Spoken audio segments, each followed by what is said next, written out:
Merhaba arkadaşlar, kanalıma hoş geldiniz. Bugün yeni bir video ile karşınızdayım. Oldukça güzel, kullanışlı bir model anlatımı yapacağım. İster bebek battaniyesi olarak örebilirsiniz, isterseniz lif olarak örebilirsiniz. Tercih size kalmış. Oldukça güzel, kolay, kullanışlı bir model anlatacağım. Detaylı bir şekilde adım adım sizlere anlatmaya çalışacağım. Umarım anlatabilirim. İpim lif ip arkadaşlar, bonbon kristal kullanıyorum ben, 2 katlı. Tığım 6 1.3 milimetre. Özellikle lif modellerimde kullandığım tığım. Bebek battaniyesi olarak örmek isterseniz modelimizi bebek yün ipleri tercih edebilir. 3 numarada tığ kullanabilirsiniz. Modelimin yapım aşamasına geçmeden önce sizlerden ricam kanalıma ücretsiz olarak abone olup destek vermeniz. Şimdiden destekleriniz için teşekkür ediyorum. Dilerseniz modelimizin yapım aşamasına geçelim. Sarı renk ipimle başlıyorum. 1, 2, 3, 4, 5, 6, 7. 7 tane zincir çektim. İlk yaptığım zincire batıp bir yuvarlak oluşturuyorum. Şu fazla olan ipimi kesmek istiyorum. 1, 2, 3 zincir başını doladım. Yuvarlağımızın içerisine bir ikili trabzan yaptım, kutucuk oluşturdum. Tekrar 2 zincir, bir zincir çekelim arkadaşlar. 2 defa da çıktım. İkili trabzan, ikinci yuvamı yaptım, bir zincir. İkisini bir çıkıyorum. İkisini bir zincir. İkisini bir. Yani burada ikili trabzanlar yapıyorum. İkisini bir. Bu şekilde 11 tane yuvacık yapalım. 11 tane yuvamı oluşturdum. Bir zincir çekiyorum. 12 olması gerekiyor. 12.'yi beraber yapalım. Buraya zincirime batıyorum. İlk yaptığım kutunun tepe noktasındaki zincire battım. 12 tane yuvamız oluştu. 12.'yi beraber yaptık arkadaşlar, bu şekilde. Şimdi 2 zincir çekip ipimi kesiyorum. Sarı rengimizde işimiz bitti şu an.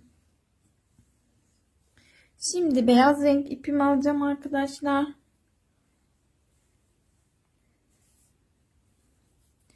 Beyaz renk ipimi aldım. Buraya herhangi bir yuvaya sabitliyorum.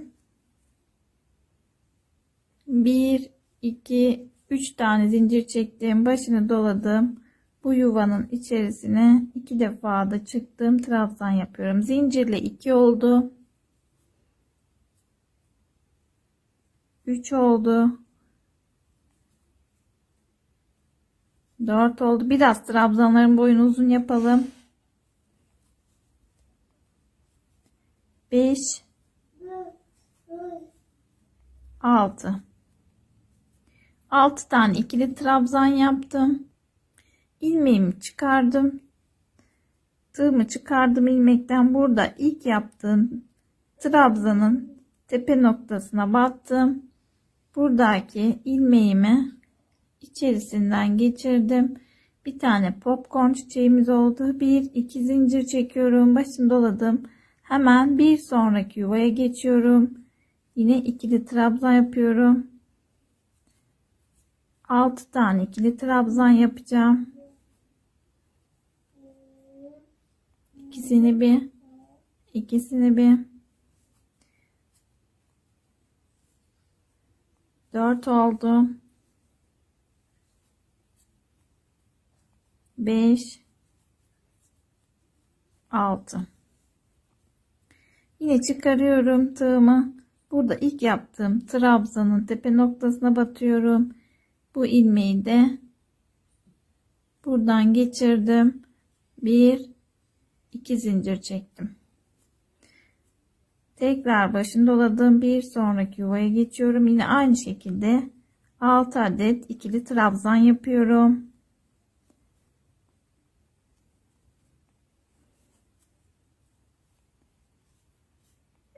Trabzanların boyutlarını aynı şekilde yapmaya çalışalım.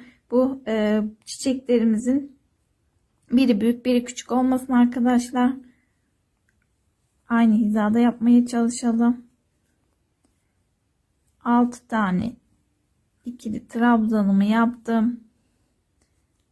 Yine tekrardan tığımı çıkardım. İlk trabzanın tepe noktasına battım. İlmeğimi oradan geçirdim. Arada bir iki zincir. Bu şekilde bütün yuvalarımıza popcorn çiçeklerimizi yapalım arkadaşlar. Evet arkadaşlar, 12 tane popcornun çiçeğini yaptım. Tekrar 2 zincir çektim. İlk yaptığım popcornun tepe noktasına kaydırma yöntemiyle sabitleyip 2 zincir çekip ipimi kesiyorum. Bunu da arkaya çekelim.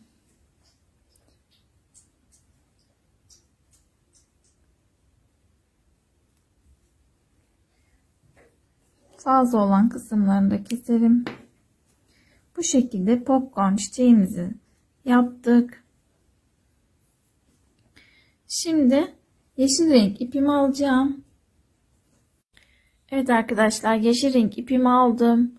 Buraya aralara 3 zincir çekmiştik. O araya sabitliyorum. İlmeğimi uzattım. Buraya bir fıstık yapıyorum. 4 dolamalı. Kapattım. Arada bir iki zincir. Aynı yere bir fıstık daha yapıyorum.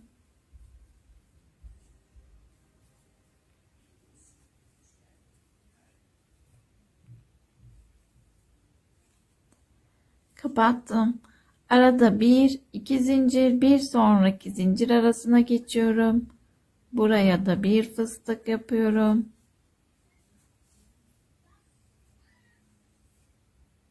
Topladım.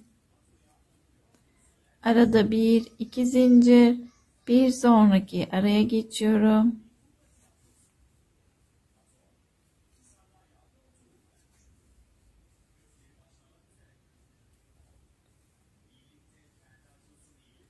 Topladım. Bir iki zincir.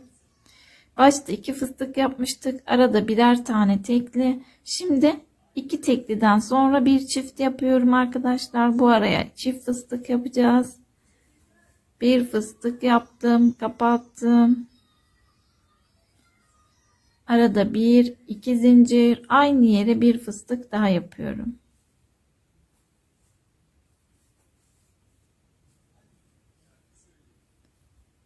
Kapattım. Tekrar 2 zincir. Tekli fıstık yapacağım.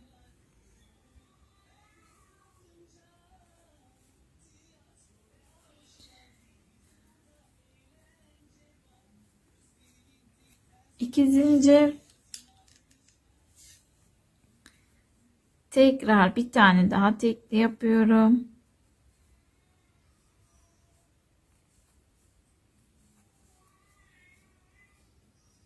Kapattım. 2 zincir.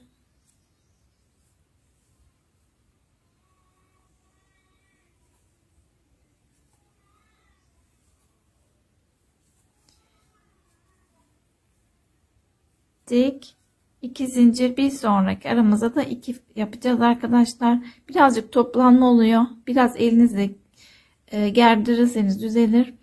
Başta 2 fıstıkla başladık. 2 tek, daha sonra bir çift, 2 tek. Şimdi çift yapacağım. Bu şekilde bu sıramızı tamamlayalım. Evet arkadaşlar, sıranın sonuna geldim. 2 fıstıkla başladım. 2 tek, 2 çift, 2 tek, bir çift, 2 tek, bir çift, 2 tek oldu şimdi. Çiftle başladığımız için sonunda 2 tekle bitiyor. Daha sonra ilk yaptığım fıstığın tepe noktasına sabitledim. Tekrar orta noktaya geçtim 2 fıstığın arasına. Şimdi 2 fıstık arasına tekrar fıstık yapıyorum. Topladım. Arada yine bir iki zincir. Aynı yere ikinci fıstığı yapıyoruz yine. Alt sırada olduğu gibi. Topladım. Tekrar 1-2 zincir, bir sonraki fıstık arasına geçiyorum. Tekrar bir fıstık yaptım, kapattım. Tekrar 2 zincir. Bir sonraki fıstık arasına.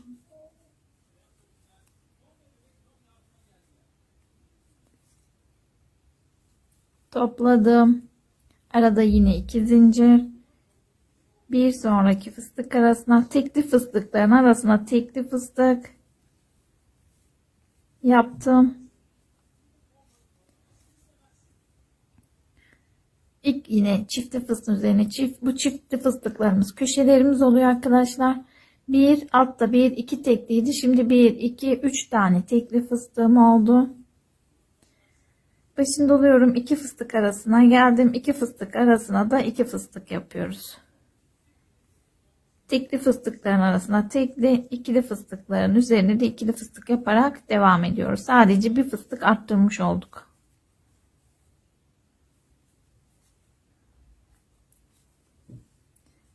Gördüğünüz gibi arkadaşlar bu sıramızı da bu şekilde tamamlayalım. Evet arkadaşlar, sıra sonuna geldim. Arada biraz şu şekilde çekiştirelim, toplanması geçsin. Çekiştirdiğiniz zaman hafiften düzeliyor. Üst sıraları yaptıkça zaten düzelecektir. Yine sıranın sonuna geldim. Çiftle başladığımız için tek fıstıkla tamamlamış oldum.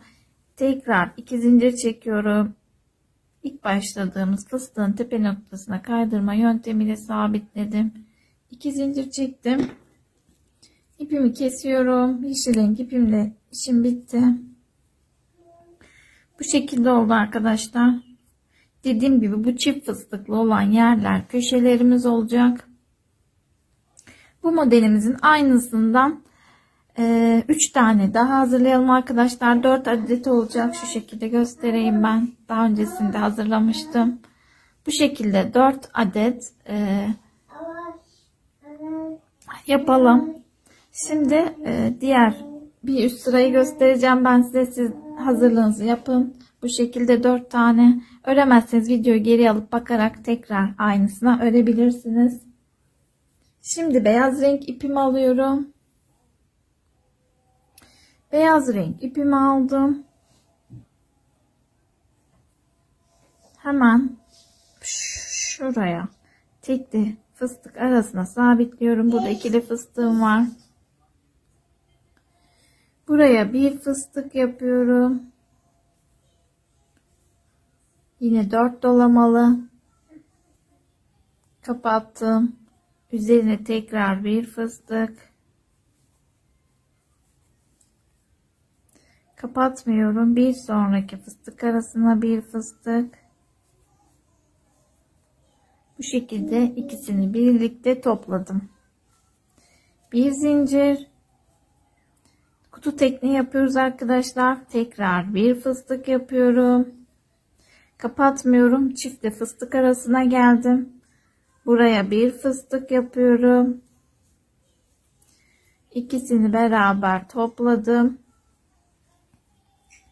Bir zincir. Tepe noktasına bir. Bunu kapatıyorum. Bu çiftli fıstıkların arasını hep bu şekilde yapacağız arkadaşlar. Şu an gösterdiğim gibi. Tekrar tepe noktasına bir. Bir iki fıstık kapalı. Üçüncü fıstığımız açık. Aynı yere bu iki fıstık yaptığımız yeşil fıstığın dibine tekrar batıyorum. Bu şekilde yine ikisini birlikte topladım. Köşemizi yapmış olduk.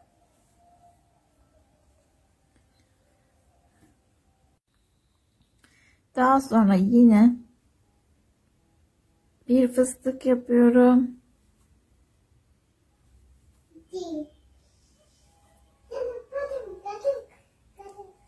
Bir sonraki boşluğumuza bir fıstık. İkisini birlikte topladım. Bir zincir. Tekrar tepe noktasına bir. Boşluğa bir. İkisini birlikte topladım. Bu şekilde ikili ikili toplayarak yine bir sonraki ikili fıstık arasına kadar gelelim. Tekrar köşeyi göstereyim. Evet arkadaşlar, yine ikili ikili toplayarak kutu tekniğiyle iki fıstık arasına geldim. Bir fıstık yapıyorum. Kapatıyorum birinci fıstığımı. Tepe noktasına tekrar bir fıstık yapıyorum. Bunu yine kapatmıyorum. Bir önceki köşede yaptığımızın aynısını yapıyoruz. Bir ikisi kapalı. Üçüncü fıstığım açık. Tekrar dibine iki fıstık arasına bir fıstık. Bu şekilde ikisini birlikte topladım. İkinci köşemizi de oluşturmuş olduk. Bu şekilde tekrar kutu tekniğiyle devam ediyoruz.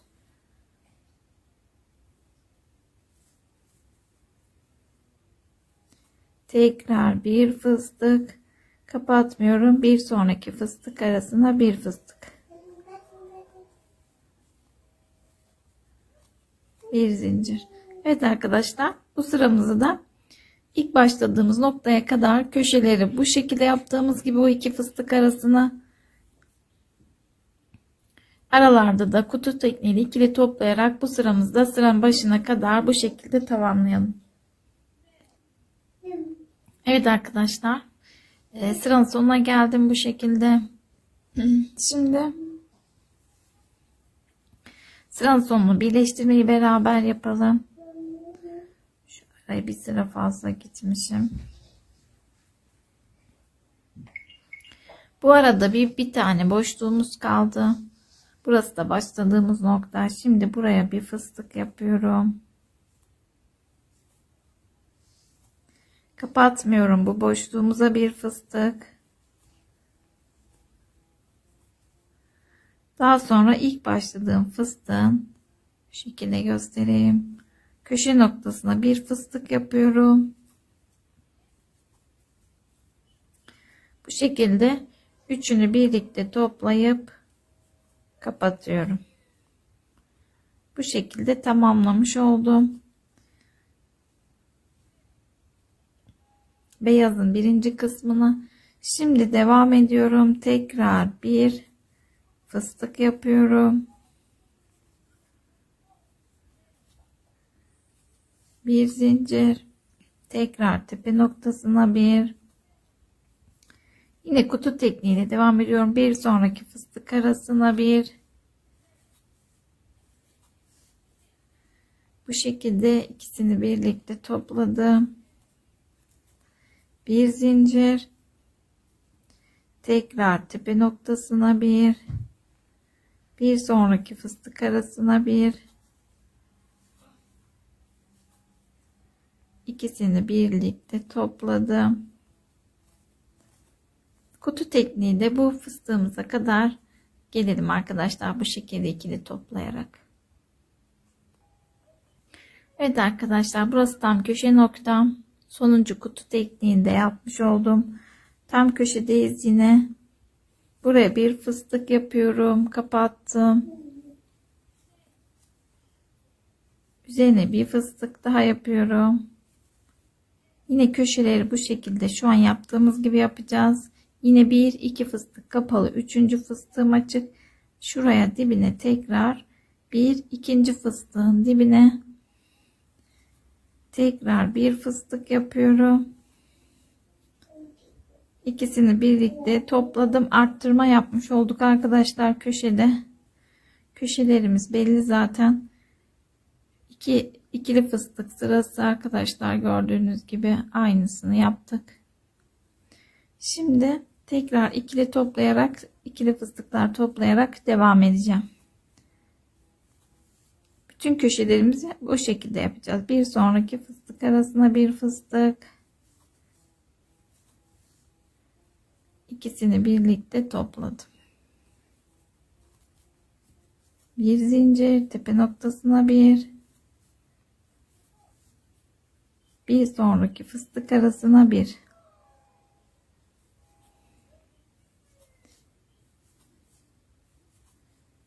İkisini birlikte topladım. Evet arkadaşlar, bu şekilde kutu tekniğiyle ikili fıstıklar toplayarak bu köşemize kadar geliyoruz. Dediğim gibi ikili fıstıktan ayırt edebilirsiniz tam köşe noktasını. Kutu tekniğiyle geliyoruz. Bu köşemizde yine bir fıstık yapıyoruz, kapatıyoruz, üzerine bir fıstık yapıyoruz açık. Daha sonra aynı kapatmadan tekrar dibine batıp ikisini bir toplayıp ikili toplayarak kutu tekniğiyle devam ediyoruz. Yapamazsanız videoyu geri alıp da tekrardan nasıl yaptığımıza bakarak yapabilirsiniz. Bu sıramızı da bu şekilde tamamlayalım arkadaşlar. Evet arkadaşlar, sıranın sonuna geldim. Bu şekilde tamamladım. Şuralar köşe kısımları, şu iki fıstık, burayı saymazsak 3, 6, arada 7 tane ikili fıstıklarımız var arkadaşlar. Buradan doğru yapmadığınızı anlayabilirsiniz. Şu iki tam badem şeklinde olan yerleri, köşeleri saymazsak dediğim gibi 7 fıstık var. Şu şekilde kapattığım zaman bu şekilde doğru yapıp yapmadığınızı anlayabilirsiniz. Şimdi birleştirme kısmına geldim. Bir fıstık yaptım. Başını doladım. Bu arada bir fıstığım kaldı başlama noktasından önce. Bu araya da bir fıstık. Kapatmıyorum. Buraya ilk fıstığımın tepe noktasına bir fıstık. Bu şekilde üçünü birlikte topladım. Bu şekilde kutu şeklini vermiş oldum.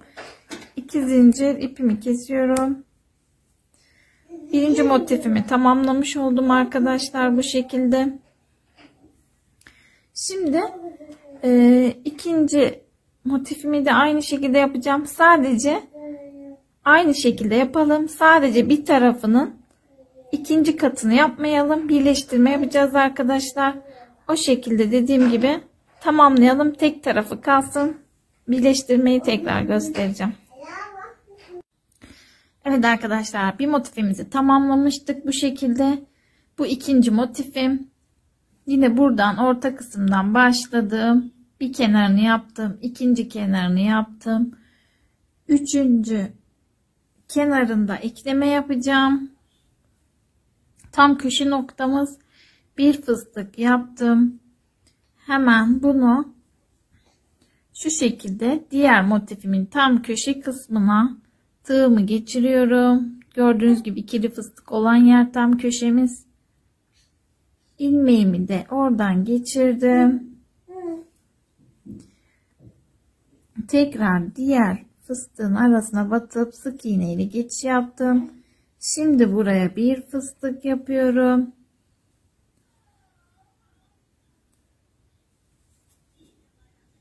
Bunu kapatmıyorum. Tekrar dediğim gibi bir ikinci fıstığımız kapalı, üçüncü fıstığımız açık olarak yine dibine batıp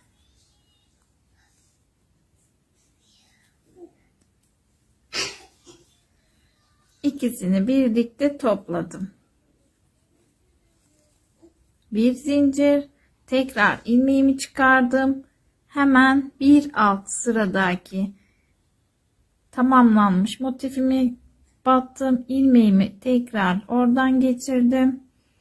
Bir zincir, tekrar buraya bir fıstık, ekleme yapıyoruz. Başını doladım. Diğer yarım motifimin bir sonraki fıstığına bir fıstık yapıyorum. İkisini birlikte topladım. Bir zincir, tekrar bu ilmeğimi çıkardım.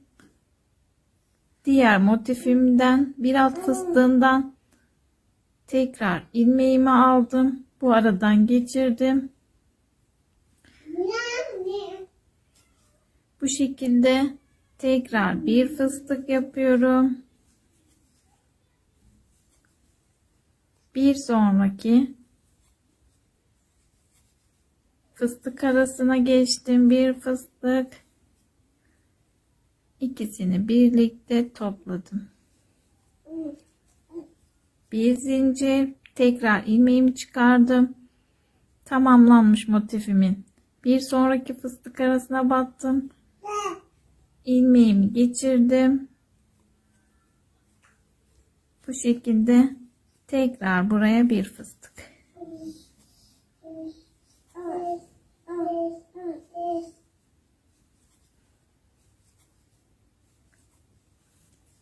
Tekrar ikisini birlikte topladım. Bir zincir, yine ilmeğimi çıkardım. Bir alt sıraya geçtim. Tekrar geri fıstık arasına sabitledim. Tekrar ilmeğimi uzattım. Bir fıstık. Tekrar fıstığımı yapıyorum. Kapatmıyorum. Bir aşağıya geçiyorum. Tekrar bir fıstık. İkisini birlikte topladım. Bir zincir, ilmeğimi uzattım. Bitmiş motifimin bir alt fıstığına geçiyorum. İlmeğimi de oradan aradan geçiriyorum. Bu şekilde tekrar aradan ilmeğin arasından geçip sabitledim. Tekrar bir fıstık. Kapatmıyorum. Bir alt sıraya geçiyorum. Bir fıstık. İkisini birlikte topladım. Bir zincir, ilmeğimi bıraktım. Bir alt sıraya geçiyorum. Tekrar diğer fıstığın dibine battım.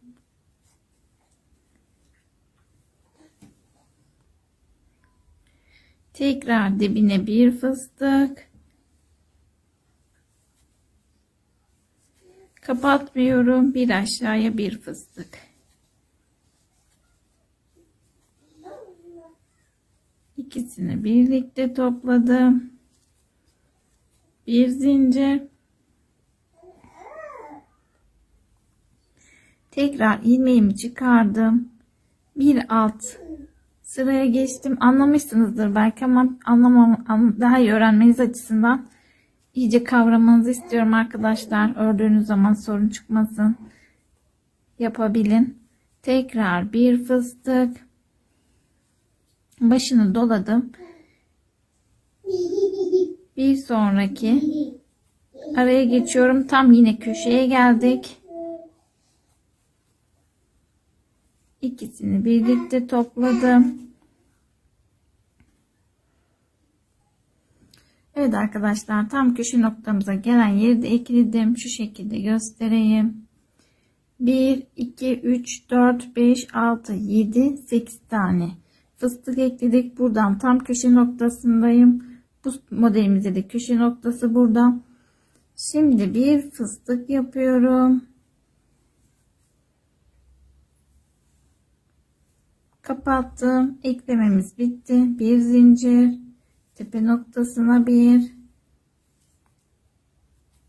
Kapatmıyorum. Hemen buraya yine fıstık yaparak arttırmamı yapıyorum.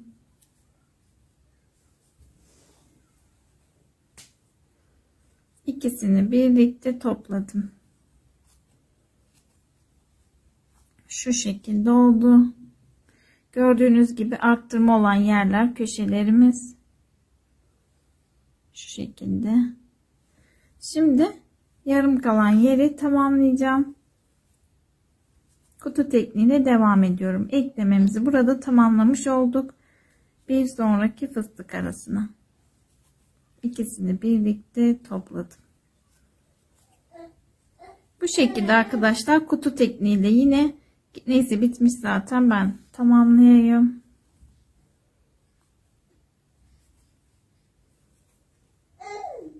Bir fıstık. Zaten sonuncuya gelmişim. Buraya bir fıstık.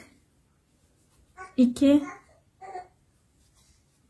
ilk yaptığım fıstığın tepe noktasına batarak burada üçlü topluyorum.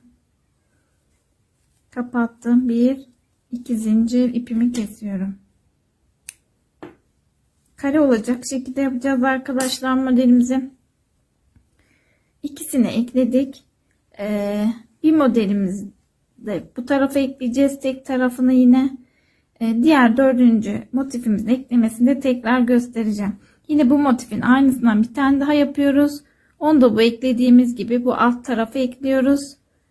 Dördüncüde zorlanabilirsiniz. Belki onun anlatımını yapacağım. Bu şekilde tamamlayalım. Eğer eklemesini yapamazsanız videoyu geri alıp ya da motifi yapamazsanız videoyu geri alıp bakarak tekrardan yapabilirsiniz arkadaşlar. Ben de tamamlayayım. Tekrar görüşelim. Evet arkadaşlar, ben modellerimizi ekledim bu şekilde, üçünü de şöyle göstereyim. Hatta kenarında zaman bulmuşken bir kısmını gittim bıraktım birazından. Şimdi dördüncü parçanın eklemesini yapacağız birlikte.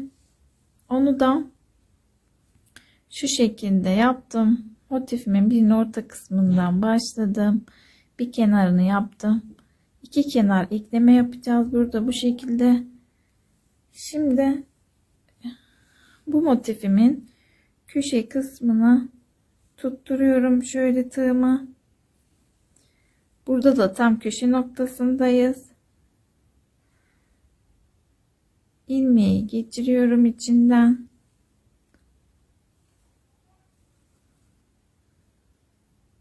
Tekrar diğer fıstığın başına gidiyorum sık iğneyle. Bilerek sık iğneyle tekrar bu tarafa geçiş yapıyorum. Araya zincir çektiğimiz zaman kötü görüntü oluşur arkadaşlar. Bu yüzden tekrar fıstığın tepe noktasına geçiş yapıyorum. Şimdi tekrar burada bir fıstık yapıyorum. Kapatmıyorum. Buraya hemen yine 1 2 3. fıstığımız açık, hemen dibine buraya da bir fıstık yapıyorum. İkisini birlikte topladım. Bir zincir. Tekrar diğer motifime geçiyorum. Bir alt fıstığa ilmeğimi aradan geçirdim. Tekrar fıstığın tepe noktasına geçiş yapıyorum. Bir zincir, tekrar tepe noktasına bir fıstık. Kapatmıyorum. Hemen bir alt fıstığa geçiyorum. İkisini birlikte topladım. Bir zincir, ilmeğimi bıraktım. Tekrar diğer motifimden sıradaki fıstığın alt kısmına sabitledim. Tekrar fıstığın tepe noktasına geçtim. İlmeğimi uzattım. Yine bir fıstık yapıyorum. Bir ileriye. İkisini birlikte kapattım. Evet arkadaşlar, bu şekilde sırayla eklememizi yapalım bu köşeye kadar. Sonra tekrardan köşeyi de göstereyim. Evet arkadaşlar, ekleyerek bu şekilde tam orta kısma kadar geldim. Tam köşe noktası arttırma kısmımız şurası. Şimdi bir fıstık yapıyorum.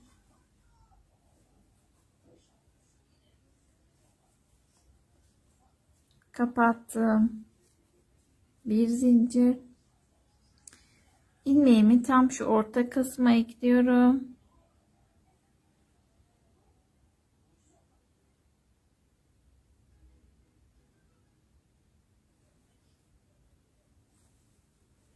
Daha sonra tekrar fıstığın üzerine geçtim. Buraya yine bir fıstık. Kapatmıyorum. Bir ileriye bir fıstık. İkisini birlikte topladım. Bir zincir. Şimdi Diğer tarafa eklemeye geçiyoruz. Hemen buraya ilk fıstığımın tepe noktasına sabitledim. Tekrar fıstığın tepesine geçtim. Buraya bir fıstık.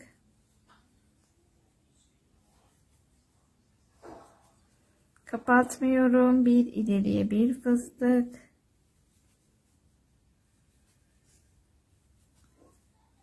İkisini birlikte topladım. Bir zincir. İlmeğimi uzattım yine. Yine bu kez de aşağıya doğru ekleyerek fıstıkları devam ediyoruz arkadaşlar.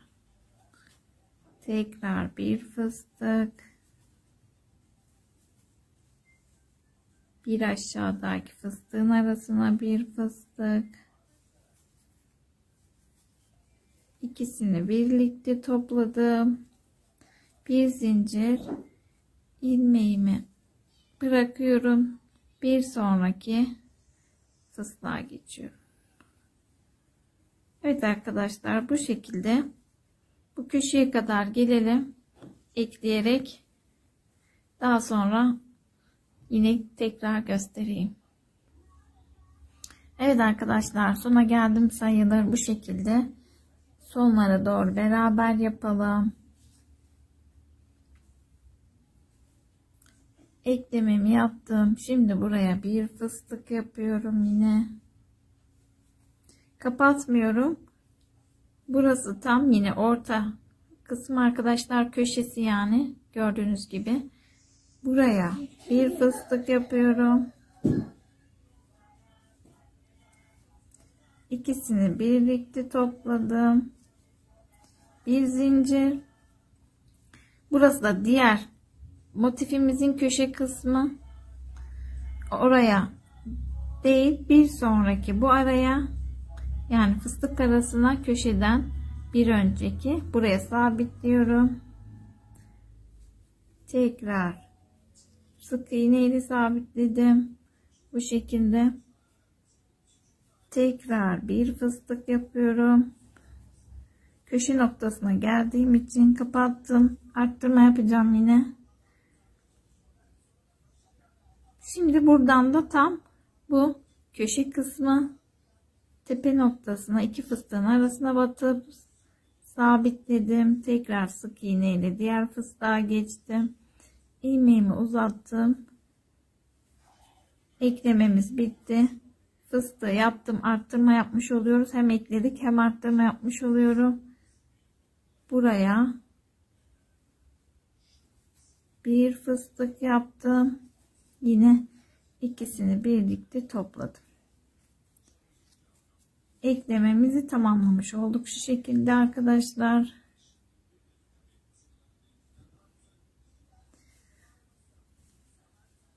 Şimdi bu eksik kalan kısmı tamamlayacağım. Bir fıstık yapıyorum. Umarım anlaşılır olmuştur. Anlatabilmişimdir yani. İkisini birlikte topladım. Bir zincir. Devam ediyorum. Kutu tekniğine. Tam burası başladığım yer, bu arada yine bir fıstık kaldı. Bu araya bir fıstık.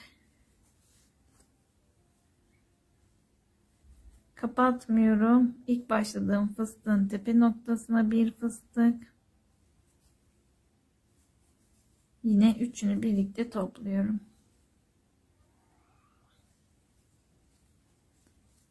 Bu şekilde yine kutu tekniğini vermiş olduk arkadaşlar. Kutu modelini 2 zincir ipimizi kesiyorum. Artık modelimizi tamamladık. Kenar kısmına geçeceğim. Fazlalık ipimi de sakladım arkadaşlar. Evet arkadaşlar, bu şekilde oldu. Şimdi dediğim gibi bu kenar kısmını ben birazını geçmiştim. Orayı da göstereyim. Şimdi siz Bir fıstık yapacaksınız bu şekilde. Daha sonra üzerine yine bir fıstık, yani kutu tekniği arkadaşlar, biliyorsunuzdur. Daha sonra bir ileriye bir fıstık. Kenarında kutu tekniği yaparak bu şekilde tamamlayacağız, döneceğiz. Tepe noktasına bir,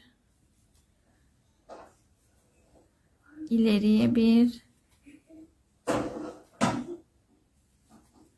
ikisini birlikte topladım.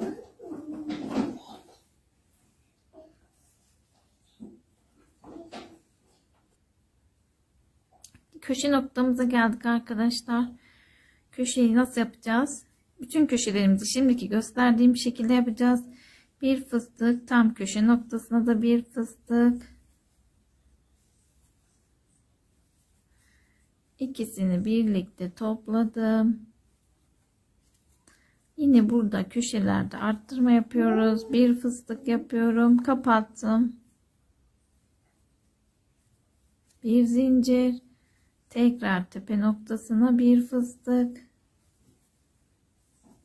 Bunu kapatmıyorum. Bir iki fıstığımız kapalı. Üçüncü fıstığımız açık. Tekrar kendi dibine bir fıstık. İkisini birlikte topladım. Arttırma yapmış olduk. Bu şekilde. Bir zincir. Tekrardan kutu tekniğiyle devam ediyorum.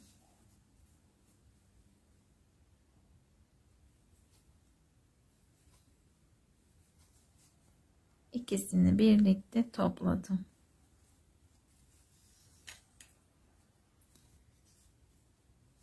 Bir zincir, tepe noktasına bir,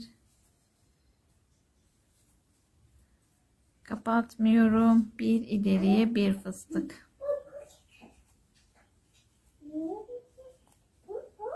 İkisini birlikte topladım. Evet arkadaşlar, bunu da bu kenar kısmını da bütün kenarlarını dönelim. Tekrardan görüşelim. Evet arkadaşlar, kenarının kutu tekniği şeklinde tamamladım bu şekilde. Köşelerimi de yine size anlattığım şekilde yaptım.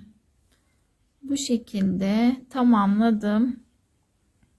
Şimdi en son birleştirme kısmını göstereceğim. Bu arada bir fıstığım kaldı. Buraya bir fıstık yapıyorum. Kapatmıyorum. Ortaya bir fıstık.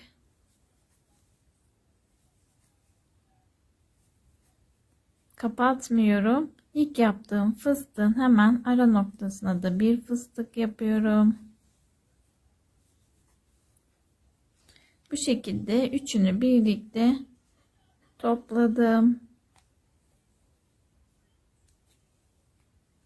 Yine kutu şeklini verdim. 2 zincir çektim. İpimi kesmiyorum arkadaşlar, affedersiniz. Bu şekilde tamamlamış olduk kenarını da. Şimdi kenar oyası göstereceğim. Ben kenar oyası yapmayı düşünmüyorum. Yapar mıyım yani, tam net karar vermedim ama size göstereceğim. Bu şekilde de çok güzel. Siz de yapmak isterseniz yaparsınız arkadaşlar. Ben size göstereyim. İster beyaz renk ipinizle, isterseniz de sarıyla devam edebilirsiniz. Bir fıstık yapıyorum. 1 2 3 veya 4 zincir çekelim. Tepe noktasına kirpik yaptım. 1 2 3 zincir. Tepe noktasına kirpik yapıyorum. 1 2 3 zincir. 3 tane kirpik yaptım. Arada 2 zincir çekiyorum. Bir sonraki fıstık arasına geçiyorum.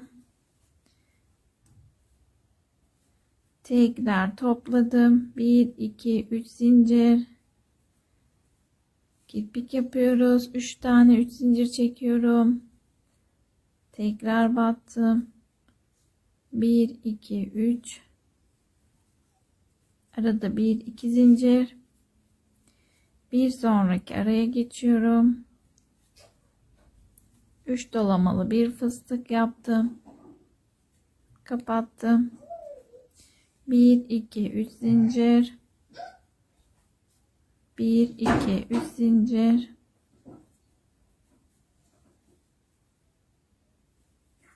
Tekrar arada 2 zincir. Evet arkadaşlar, bu şekilde de kenar oyası yapabilirsiniz. Dediğim gibi ister sarı renkli, isterseniz beyaz renkli veyahut istediğiniz farklı herhangi bir kenar oyası da yapabilirsiniz.